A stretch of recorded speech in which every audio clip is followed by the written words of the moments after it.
and we'll get started. So those of you that are in my literacy class, EDSC 330, already know me, but for those who aren't, thanks for joining. And my name is Chris Street. I'm in the Department of Secondary Education, and we're going to focus on this webinar, on selecting and navigating textbooks.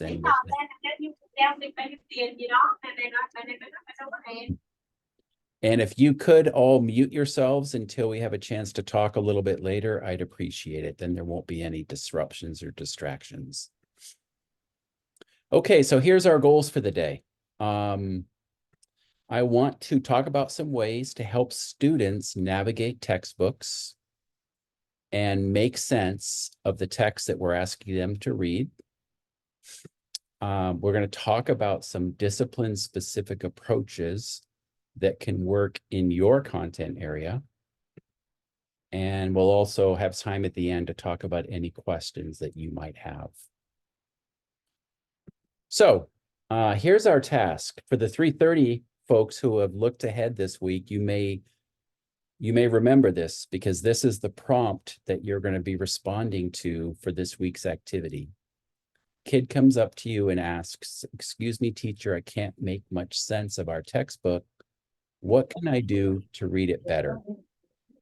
And our task is to try and be helpful to our students and have some good solid advice that we can give them on how they can read our textbook better. So this presentation is all about making you feel more comfortable with answering that question. All right, so in the chat, if you could briefly respond to this question, just a few bullets or a sentence is all I need. As you consider the role of textbooks in your own educational experience from middle or high school, what do you recall about those textbooks? If you could drop some thoughts into the chat, that will give us a nice place to begin. What do you remember about textbooks back when you were a middle or a high school student? What comes to mind? If you could all put a few words into the chat. And for those who are in the 330, I'm also going to use this for our attendance. So make sure you contribute something so I know you are here.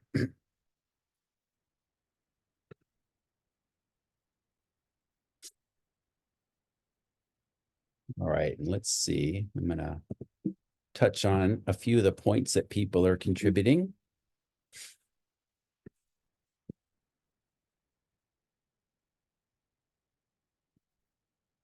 Yeah, a lot of information, Starlin, and confusing. And they often can be overwhelming to kids, difficult to navigate. Sometimes Cassandra mentions they didn't really have a close connection to the content. So that's a problem too. If we're having kids read in the textbook, we need as teachers to make sure that what they're reading is going to be directly in line with what we hope that they'll be learning, what we value as teachers. Comprehension questions, yes, that's something that's pretty common. Teachers ask their students to read a textbook chapter, for example, and then answer questions.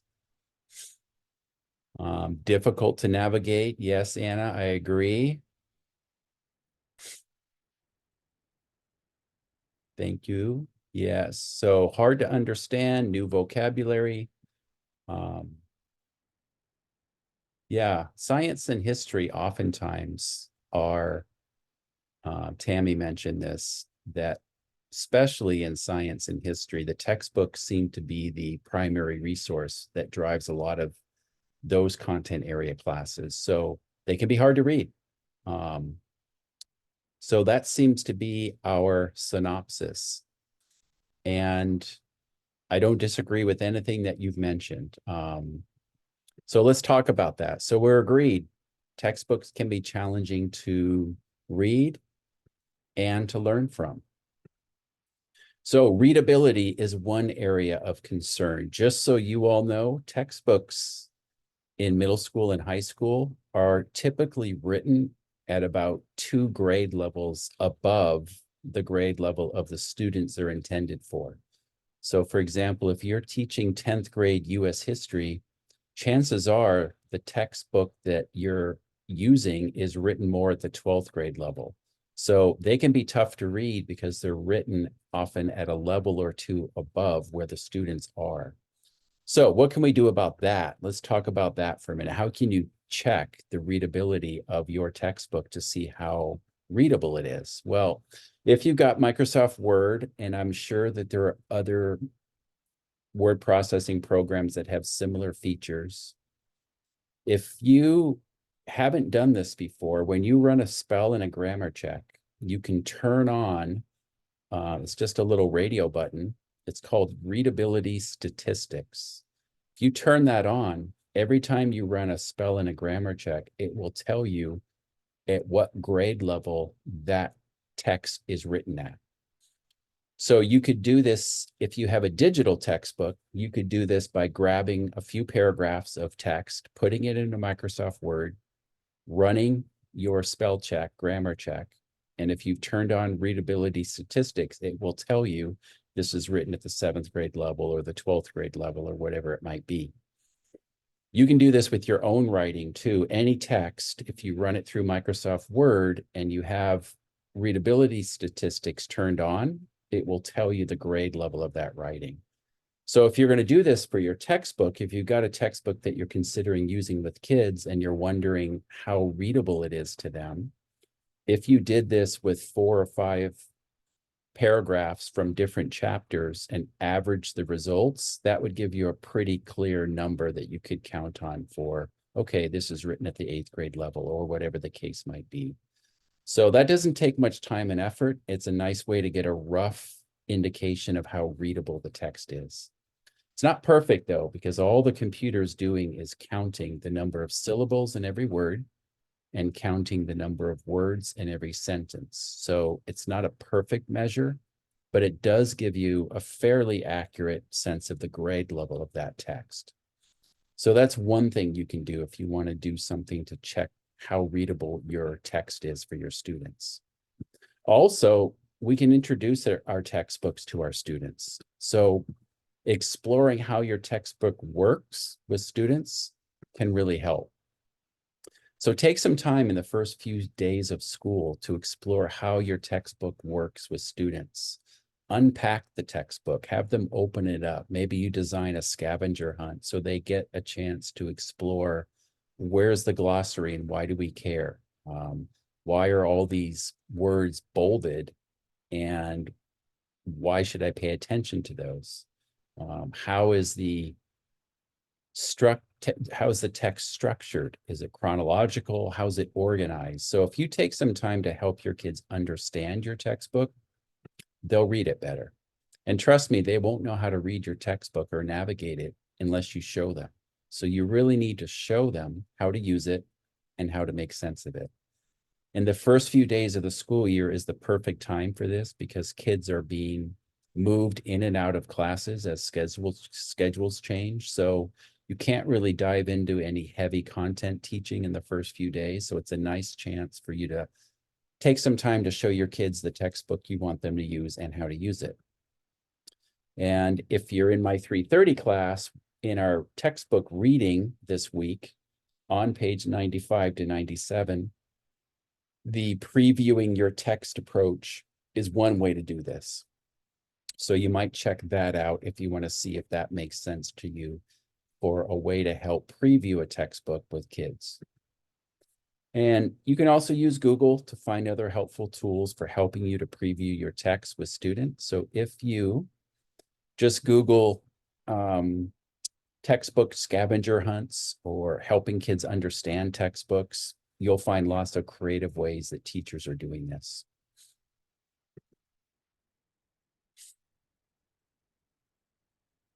Okay, here's another thing you can do. Note-taking is a proven way to help kids learn from the texts you want them to read. So once they've learned how to navigate your texts, they're ready to learn from those texts. And this chapter is our assigned chapter. One of our assigned readings this week is all about making and taking notes across curriculum. If you haven't looked at this chapter yet, which is on our Canvas class, and I also linked to it here directly, It's all about taking notes, giving kids strategies for note-taking, and also showing you as the teacher examples of note-taking strategies that work in different disciplines. So not every note-taking approach is going to be perfect for every subject area. So helping kids understand how to take notes and why we take notes can help them understand the textbook. So this chapter provides a whole bunch of different note-taking strategies from various disciplines. And I think the key is to help kids find one or more strategies or approaches for note-taking that make sense to them. So you might preview with students 3 or 4 or 5 different note-taking approaches, Cornell Notes being just one. And once kids have seen a few, let them pick one that they think works for them. And then there's usually more buy-in from the kids, and it can really make a difference because reading narrative text, reading a story or a poem, a novel, is totally different than when we're asking kids to read expository text or informational text, and that's what textbooks are. So things to avoid with note-taking. Never teaching kids how to take effective notes. They won't do it well unless we show them how to do it well. So that's why I like the idea of showing them a few approaches to note-taking and modeling for them how to do it, demonstrating how to do it. So we're teaching them how to take notes. And I really don't like the idea of ever reducing class time to just the teacher lecturing and students taking notes. I don't think that's a great use of anyone's time. So what I prefer and what I think works best is if you perhaps have a brief mini lesson for 10 or 15 minutes, you want them to take notes on that, that's fine. Or if you have a section from a notebook or from a textbook that you want them to read and understand, taking notes on that, but in short chunks. I think that's what works best. And if we don't provide feedback to students on their notes, they won't take it very seriously. So I would suggest if you're going to have kids taking notes, sometimes collect them or walk around and give them credit or points for the work and give them some positive feedback when you see them taking effective notes. Because if they see that you value their notes and there's some reason for them to take good notes beyond just because you were told to, they'll take it more seriously, they'll learn more effectively. Here's another reading from this week. I linked to it here for those who aren't in my class, but it's in our Canvas course as well. It's an article called Scan and Run, and it's a single reading comprehension strategy that really works. It's been around for a long time. And if you read the article, you'll see that the results of the data that they talk about in terms of the difference in how well students did after they learned this strategy as compared with before, it's really pretty stunning. So kids can latch on to something like this. I like the idea of making a poster out of an acronym like this, putting it in your class and using it as a reference for kids so they can constantly look up and remind themselves. This acronym called Scan and Run, it's a mnemonic that helps kids plan and monitor their comprehension. And what I really like, it's before, it's during, and it's after reading. So we ask them first for S to survey the headings and turn them into questions. So just about every textbook I can think of has headings and subheadings.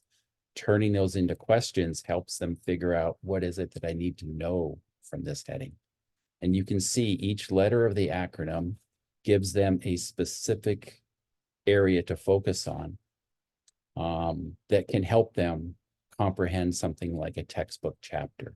So the scan and run technique, you can read about it here, or if you, I would really suggest, as I mentioned in the 3:30 for our activity this week, making something like this into a poster, putting it on your wall. So it's not just a one-time thing, but you teach them this, you practice this, and then they have something like this to refer to. Because kids need some help when they're reading dense text, and this is one proven way to really help them. And another thing is text sets. So This links to a video and a website with an article that talks about what are text sets, but you can link to it. It's in our Canvas class. If you're not in the class, this image links directly to it. I'm not going to take the time to go into the website or the video now, but I can talk a little bit about text sets and what they are and how you might use them. So text sets are a collection of resources that you create as the teacher around a particular topic that can help students explore that topic, that theme, that concept, whatever it is, rather than just having kids read the textbook and that's their only source of information. This gives kids more choice and more ownership. So for example, you might have some articles on a particular topic. You might have a couple of YouTube videos. You might have some picture books, all focused on the topic that you want them to learn. That's also addressed in the textbook chapter, but it gives kids a variety. It gives them some less intimidating ways to start getting comfortable with that content. So text sets can be really helpful. As a brand new teacher, you're probably not going to have all these resources because you're new at this. But as you get more experience, when you start working with students for a year or two or three, you start to collaborate with other teachers, you'll probably naturally grab some resources and you can start to build your text sets so that students have text sets to go to rather than just the textbook as their single source of authority. And text sets help students make intertextual connections. So this term really means it encompasses reading, listening, and viewing across a range of texts that are related to a central theme. So if a student comes up to you and says, I'm really having a hard time reading our textbook, how can you help me read it better? One thing you could offer them would be, well, let's take a look at the text set that I have on this particular topic. And they might find it less intimidating to do some of the reading, the listening, the viewing within your text set that helps them understand the content or the central theme. And then at that point, they might be better prepared to do the textbook reading because they have a better sense of what the topic is all about. They're not reading it cold. So they really text sets also help develop students' background knowledge on a topic before students read from a textbook. This is really, really important that they are building their background knowledge prior to reading a textbook passage. And I just want to ask if anybody's willing to share why you think this matters. Why is it important for us to build up students' background knowledge prior to reading a dense expository source such as a textbook? I would like to add to that. It makes the text relevant to them. So being able to build on their background knowledge, it makes them engaged as well as makes them able to connect to the material. Good. Excellent, Brenda. Thank you. Anyone else want to add to that?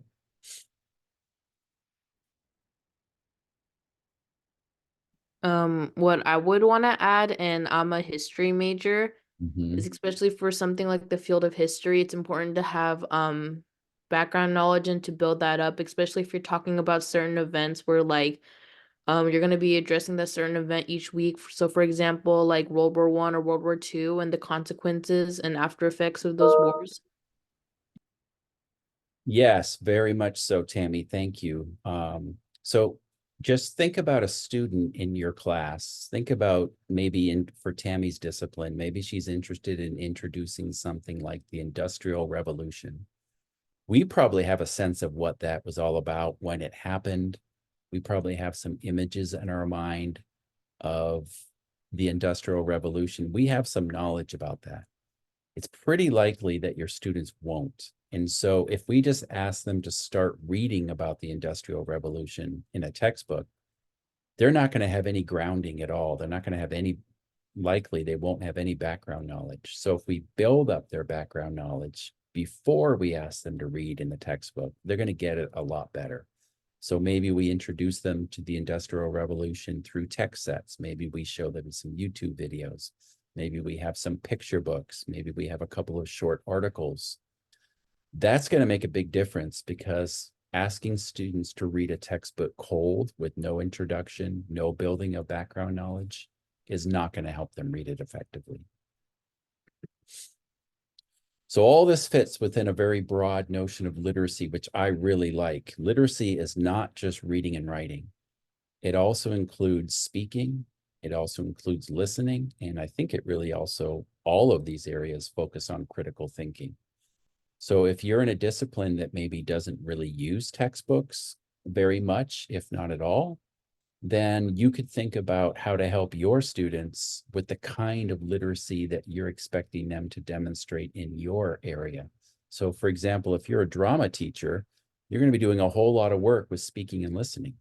And the student who might come to you needing help is probably not going to ask about reading the textbook, but they might need help with how to get over shyness and how to speak more clearly, or whatever the case might be. So whenever you're thinking about your own discipline, think about this notion of literacy being very broad: reading, writing, speaking, listening, and critical thinking. And if we think about it that way, all of us are helping our students become more literate. In some way, we're all responsible for their literate profiles. So what could work best in my discipline? Because you're all teaching different areas, different grade levels. So let's start by thinking about literacy broadly: reading, writing, listening, speaking, and critical thinking.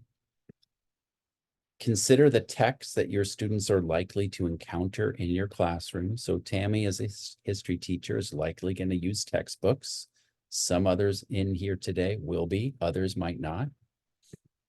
Consider the approaches that we've touched upon today. So we touched on a few different areas. We talked about helping kids navigate their textbooks, understand how to use their textbooks. We talked about text sets. We talked about building their prior knowledge. We talked about the scan and run activity as one proven approach that can help kids. So with all the things we've touched on, not all of them will work for all of you and all of your students, but hopefully something will. So let's talk a little bit about this question. A kid comes to you and asks you this question: "Excuse me, teacher, I can't make much sense of our textbook. What can I do to read it better?" Let's think about ways that we can respond to this question. So this is a good time for you to unmute your audio, and let's just talk a little bit about how this might be answered by you if a student in your class came up to you and asked you this question. And I'm not really looking for right wrongs. I'm just trying to get some answers out there. Let's talk about it. Let's help one another answer this question, because from the 3:30 this week, this is the question you're answering in that voice thread where you give this advice to a student. So what do you think? Who wants to go first? Anybody want to undo their I could go first if you'd like. Okay, Cassandra, go for it. What do you think?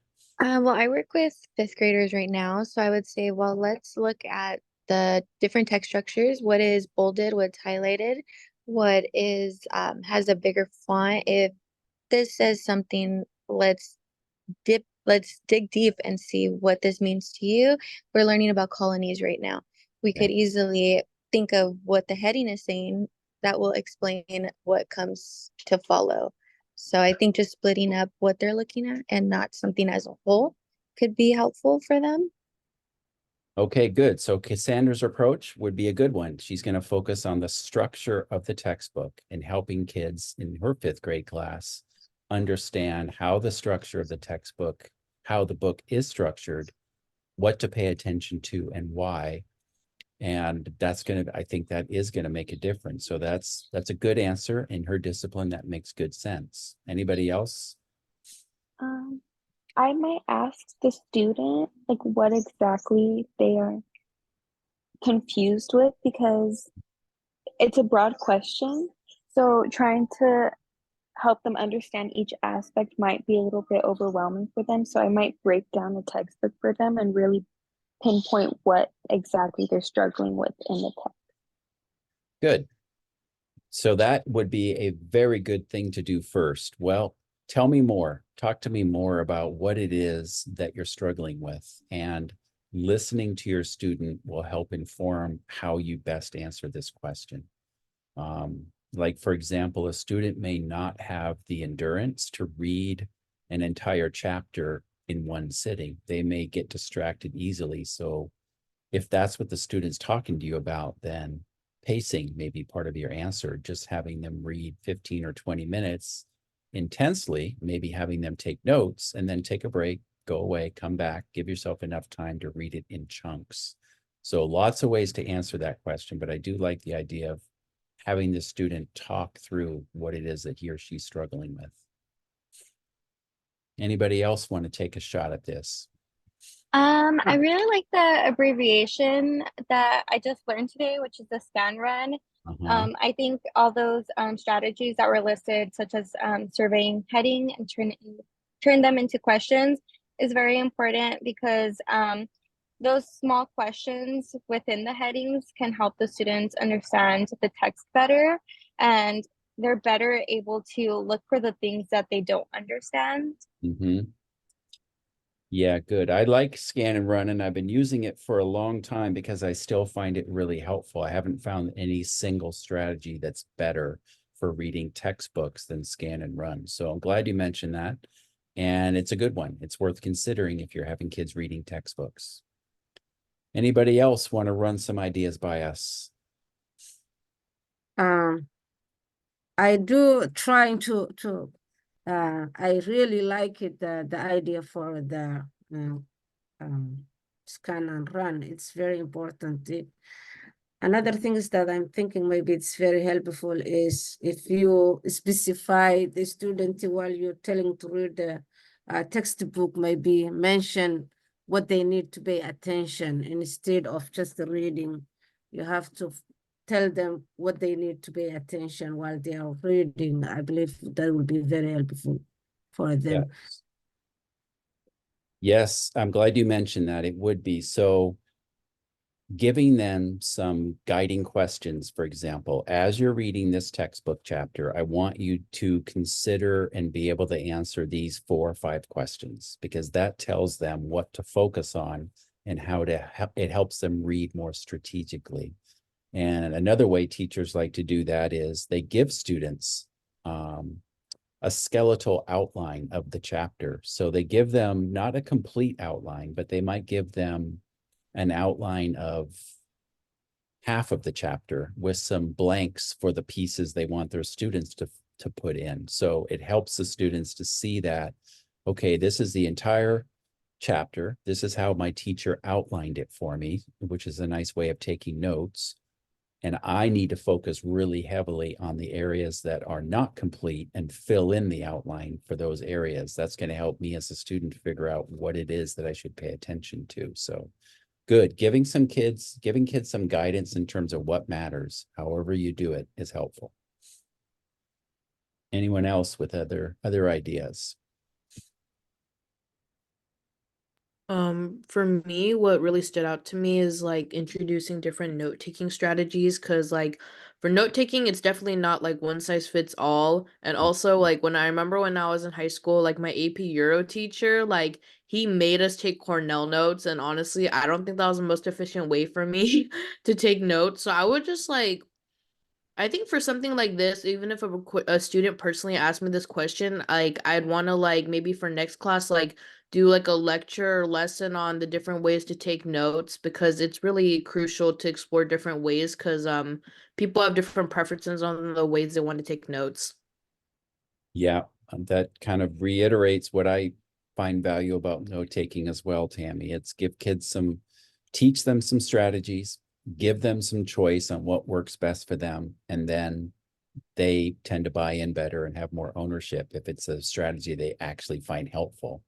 If they get forced into something like you were with Cornell notes, it might be not very helpful to them. So that puts the pressure on us as the teacher to know a variety of note-taking strategies. And that's what our reading that textbook chapter that we have this week is all about note-taking. It gives you a lot of different options. That's a good spot for picking up some note-taking techniques that maybe you don't know about because they may be new to you.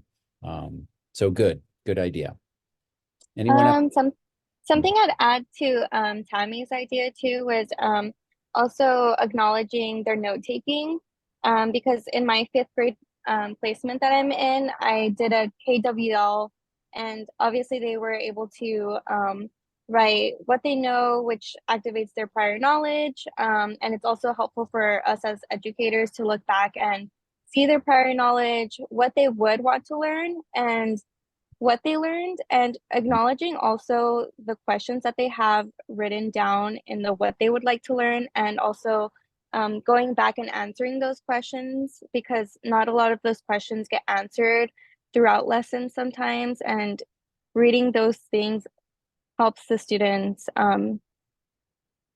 like helps the students know that they're being acknowledged with things that they're doing in the classroom. Yeah, I couldn't agree more, Brenda. I really like that focus on what do the kids want to know? And if we didn't cover what they wanted to know, and we're at the end of that unit or at the end of that textbook chapter, it makes good sense to go back and, hey, let's take a look at some of the things you wanted to know that maybe we didn't talk about, and let's explore them now. So I like that. It does value what the students care about, and that pays dividends. That pays dividends. It shows them that we're reading what they wrote, shows them we care, and it gives them more agency. It gives them more sense of ownership. All right. We don't have to hear from everyone, but if anybody else would like to run their ideas by me in the group, feel free.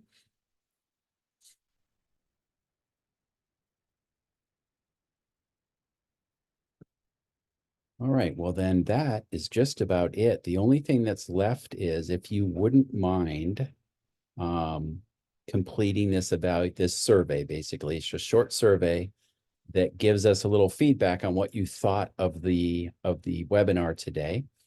So I would appreciate it if you would take the time to do that. And if you have trouble with that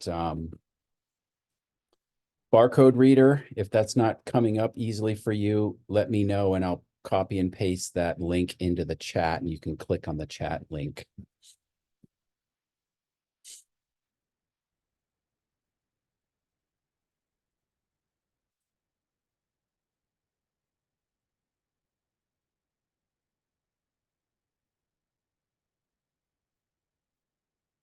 So for those who are in the 330 class, I'm hoping that you now have a better sense of how you can answer the question that we're going to be responding to this week in our voice thread.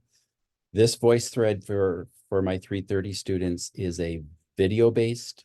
Actually, no, this one is text-based, sorry. This one is audio. You're just doing audio. So you're going to contribute your thoughts to our class voice thread.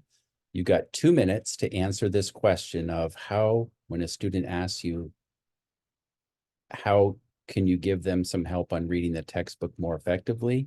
That's the question you're responding to this week. And so I'm hoping that you'll draw from some of what we touched on in our webinar today, and which is really a reflection of the resources that are in Canvas for us all this week. So I'm hoping that you'll be able to draw on some of the resources from this week. You don't have to mention all of them because you're probably going to have a favorite or two. So the way in which you respond to your hypothetical student for your voice thread is going to be very specific to your discipline. So you don't have to mention every resource from the module, just include at least one. I'm hoping at least one of the things we talked about today will be helpful to you. And so that's really it. For those who want to stick around, if you have any questions for me, I'll be here for a while. For those who don't, I will look for you online and listening for you on the voice thread this week. And please reach out if any questions come up. Thank you, Professor Street. Okay, thanks for coming, Tammy. Thank you, Professor. Have a good day. All right, you too. Thanks for coming.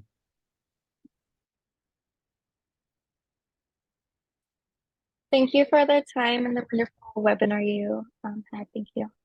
Thanks, Brenda. Hello, Professor. You have a great, happy Easter day. I will. Thank you very much. You too. Thank you, Professor.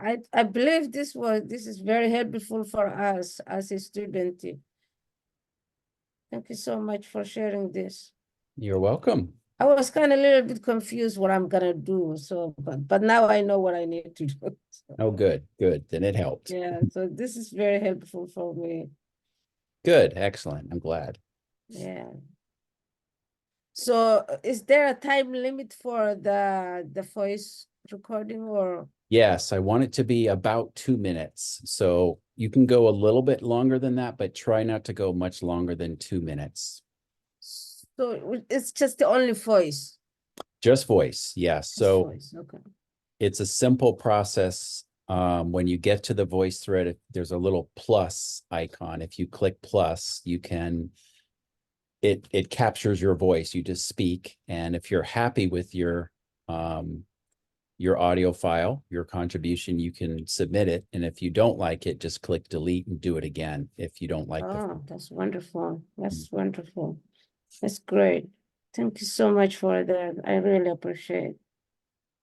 Good. Well, I'm glad you came and contributed. Thanks, Samara. Okay. Thank you. All right. Bye-bye. Have a nice spring break. I will. Thank you very much. Yeah.